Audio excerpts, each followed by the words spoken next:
Performance, unspoken word. No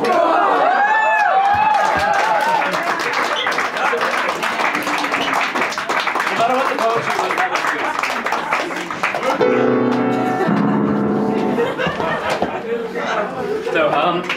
good. So I'm known for laughing and crying on stage. I haven't been here for a while, but I've been here occasionally, and I've made enemies, I've made lovers, I've made friends, and I want to thank you guys for being the fucking weirdest support group I've ever been a part of. And also the most beautiful group of talented, strange people. All the same. That's probably the same thing. I have like 3 or so poems. Let's see when he... Argument of the Year.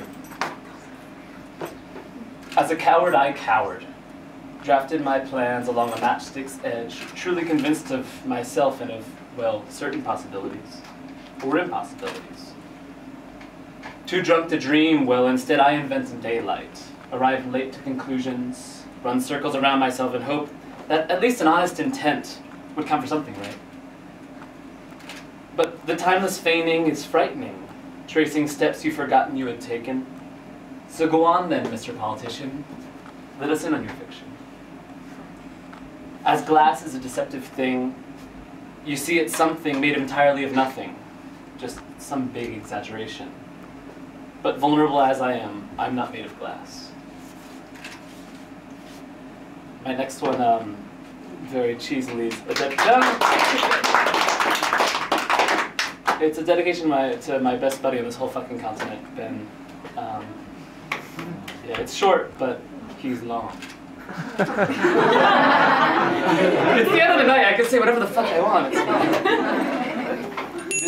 No, you're staying down here. Excerpt from an interview, Future. I was a coward. I went to great lengths to avoid pain. Events would have played out differently if I had just braced myself for the discomfort I had exhausted myself avoiding. The irony does not go unnoticed, as the unease I created for myself probably hurt worse than the moment itself. I admit I was a coward, but I loved, and I loved at that. I loved life at that, with crippling absoluteness. So, you know, I'm gonna keep reading, it's cool. This one is, it's called Merely Jealous, because sometimes that's all we are. Merely jealous. I scuffed my loafers along the high curb, walking silently as the sunset held still and the streets filled with evening, and with everything.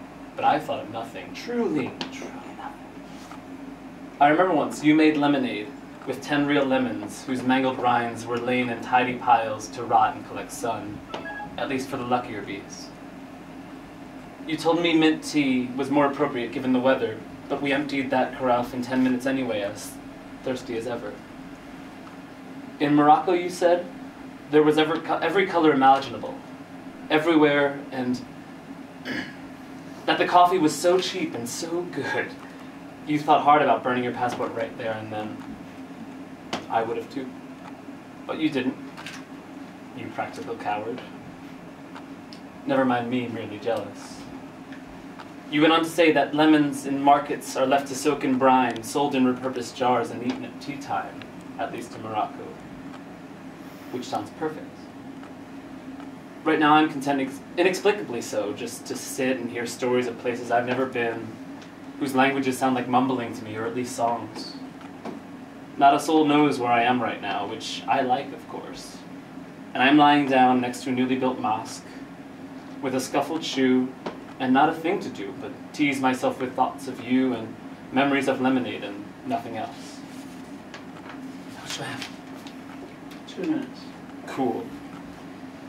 This one's called God. God. I refuse to comply with the terms and conditions of a life to which I hadn't consented. No. A life I hadn't asked for to begin with. So my signature, alas, must have been forged as I never would have agreed. To this, to uprighting this hourglass. And to asking to gain and then lose everything that I'd met, done, made, seen, and then to destroy it, to die. I do not agree with the arrangements of birth due to the death it stipulates, neither with a God who speaks through the mouths of morals, nor those who claim his voice. I can have faith without believing, but I cannot have this faith, and refuse to sin supposed upon me, and to be convinced of conviction, out of fear, or worse, out of just a lack of options.